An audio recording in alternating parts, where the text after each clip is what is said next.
Hello guys, તમારું સ્વાગત છે આજના મારા મિની વ્લોગમાં। તો આજે સવારે હું વહેલી ઉઠી ગઈ હતી સ્કૂલ જવા માટે અને હું રેડી થઈ ગઈ હતી એટલે હું આવી ગઈ નીચે અને નીચે આવ્યા બાદ હું જતી રહી સ્કૂલે અને પછી આવી ગઈ હું સ્કૂલેથી અને આવીને જોયું તો મારા પપ્પા તો આરામ કરતા હતા અને પાછળ બે છોકરા તે ફોન જોતા હતા। પછી આવીને મેં જમવાનું જમી લીધું। જમવાનું પણ સરસ મજાનું જોરદાર હતું।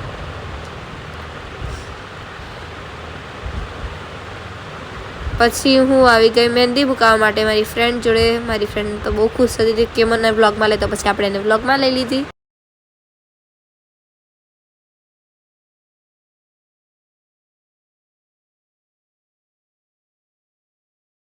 પછી અહીંયા બધી છોકરીઓ રમતા હતા અને વાતો કરતા અને પછી આપણે બેસી ગયા હોમવર્ક કરવા માટે, કારણ કે હોમવર્ક ના કરે તો આપણને પછી ટીચર સજા કરે, એના કરતાં હોમવર્ક કરી નાખવું સારું, એટલે મેં કરી નાખ્યું હોમવર્ક।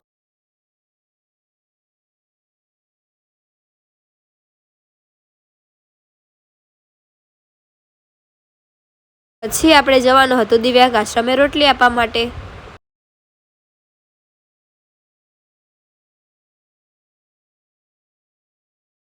હેલો ગાઈસ, તમારું સ્વાગત છે આજના મારા મિની વ્લોગમાં। પહોંચી ગયા આજે સવારે હું વહેલી ઉઠી ગઈ જોરદાર છે ને વાત ના પૂછો, એટલે હું રેડી અહીંયા આપણે આપી દીધી રોટલી છે અને રોટલી આપ્યા બાદ પછી મેં લઈ લીધો આખા દિવ્યાંગ જતી રહી વિડિયો, જે ખૂબ જ જોરદાર છે। પછી આવી ગઈ હું સ્કૂલેથી, એકદમ ખુલ્લું પ્લેસ છે એટલે મજા આવે બહાર તો મારા પપ્પા તો આરામ કરતા હતા, પાછળ બે છોકરા તે ફોન જોતા હતા। અહીંયા પૂરો કરે, જે આવીને મેં જમવા